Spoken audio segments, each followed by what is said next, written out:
Hello, so I have just finished reading Vanishing World by Sayaka Murata, and I thought I would give you guys my thoughts on what I think about this book. I've been excited for this book. I've been waiting for it for a long time. I really like this author. I've read everything that she's written so far, or everything that's been translated into English. She's a Japanese author, and her writing style to me is on the similar vein of Shirley Jackson, another author I really like, where she writes stories about women and they're just going about their everyday life. And there's nothing massively extraordinary about their lives, but there's always this underlying feeling of unease and creepiness. Some people say she's a fiction author. Some people say she's a horror author. I will say in my Waterstones, I found all of her books in the horror section. Because you get this very unsettling feeling as you're reading her stories, like something's not quite right. And it gradually gets worse and worse and worse as the stories goes on until the endings normally there's this big thing that happens, then you're like, okay, that's really disturbing. And this book was no different. She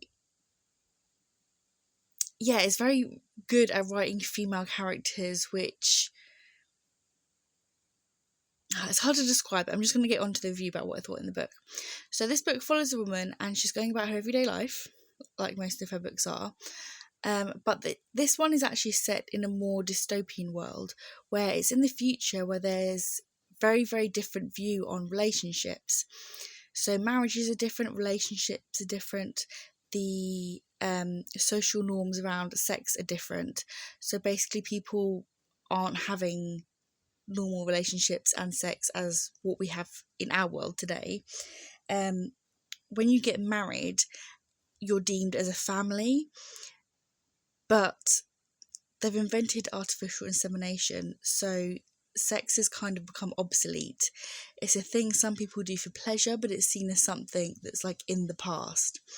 So it's very much a look at people's relationships with how they view people and sex and that kind of thing, and how it is within society. And again, you're following a female perspective on this, and she was born in the natural way. So her mother and father met, they got married, fell in love, had sex, and had her as a child. And to her, main character, that's really gross. It's not the done thing anymore. You have artificial insemination. It's not done by just having normal sex. So she's seen as kind of an abnormality, or she sees herself as a bit abnormal, and her mum wants her to have a similar relationship to what she had, and obviously she's trying to rebuff that because she doesn't see it as normal. She's very much pushing against her mother and wanting to fit in with society.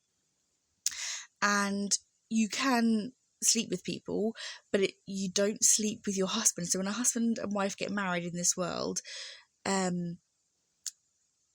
it's seen as incest to have sex. It's a really, really interesting concept, and it's really, really bizarre.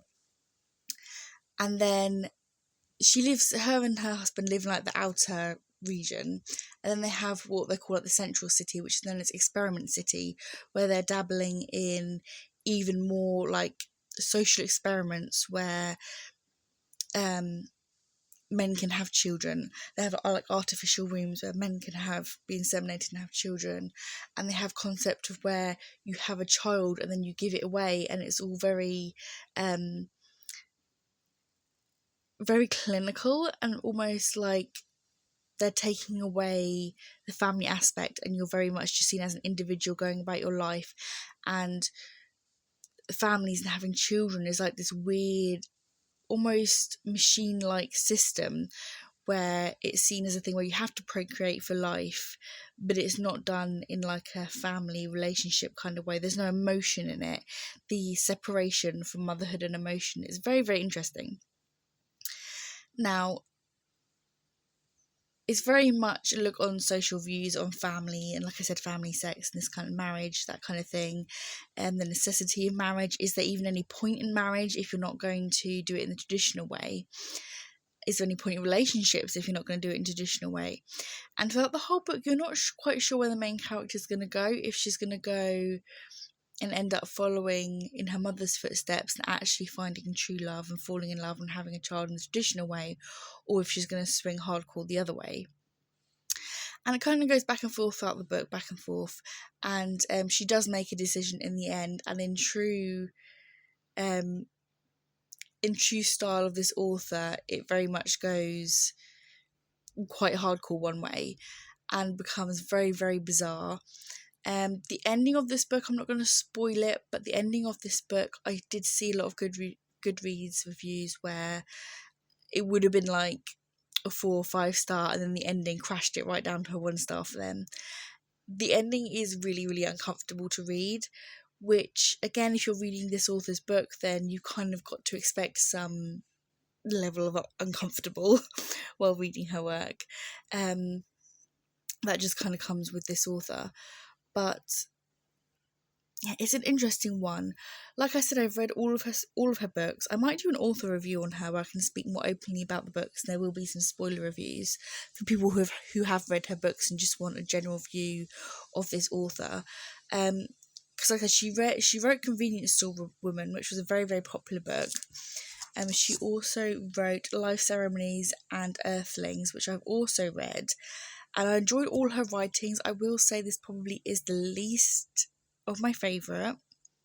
I would still say it was like a 3, maybe 4 star, just because I felt like the conversation she was having around, the whole social experiments around relationship, very interesting.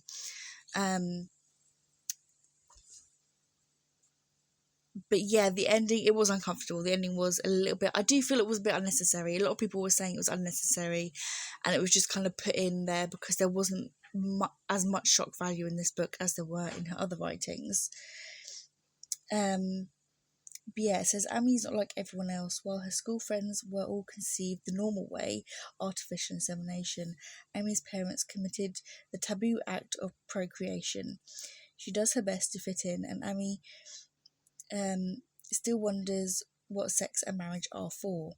And so when she hears about Paradise Eden, where a family unit does not exist and children are raised collectively, she hopes that moving there will keep her unnatural urges in check. But it is a bold experiment and a brave new world she desires, and will it push her to breaking point. I will say she doesn't have a huge amount of character development throughout the story. But then thinking that, I'm not sure many of her characters do in her books.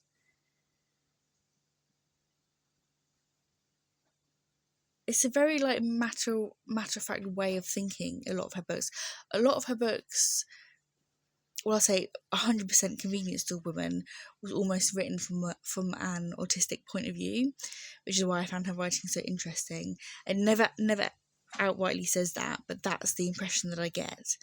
And the look upon this world is almost what I kind of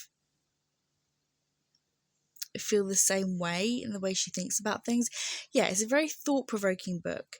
I would say if you're into like dystopian worlds, very unsettling feelings, and social commentary on aspects to do with family, and like it says, the family dynamic and social experiments, and I think you probably give this book a go. Just fair warning, the ending's very weird, and it's very much like the last chapter. Like if you cut the last chapter out, I don't think it would have affected the story anyway. I think it would have been a lot more digestible for a bigger audience.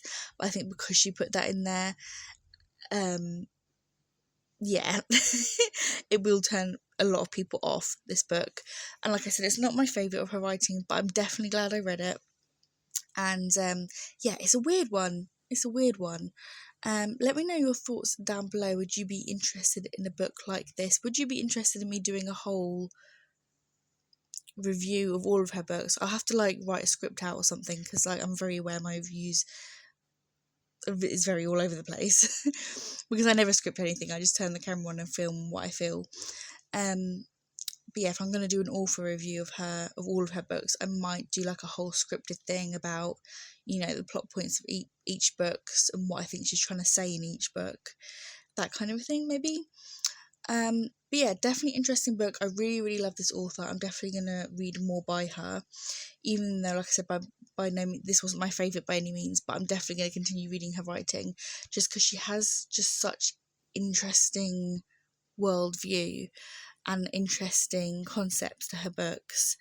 And yeah, interesting characters and how they think and feel about things is not always what you would expect. So yeah, those are my thoughts. I'm going to stop rambling. Let me know your thoughts down below. Have you read anything by this author? Do you want to in the future? What do you think? I think I will probably end up giving this one a 3-star.